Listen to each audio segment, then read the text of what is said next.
You might have heard this quote earlier: doubt kills more dreams than failure ever will.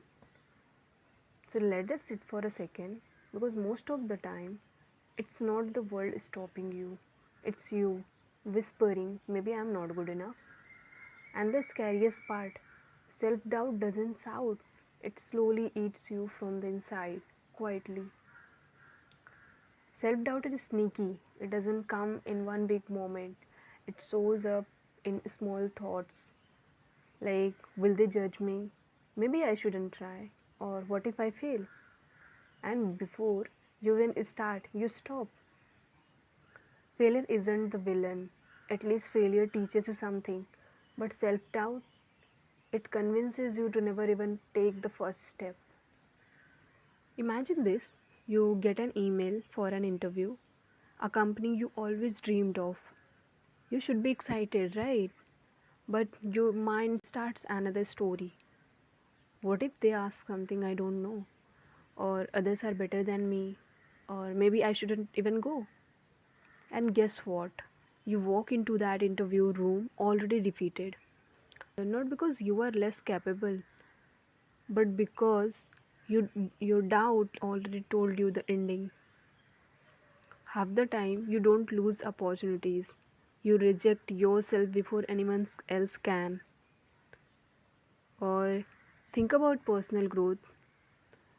You want some to start something like gym, reading, content creation, or a new skill. On the day one, your energy level is very high. Till the day three, doubt enters the room like, are you sure you can maintain this? People like you don't change, and quietly you give up.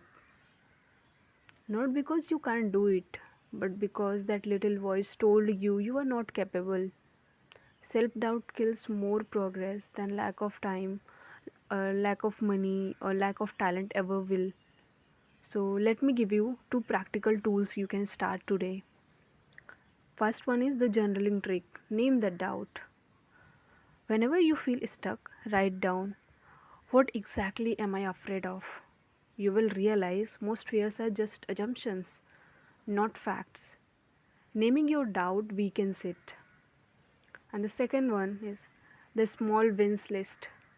Every night, write three things you did right today.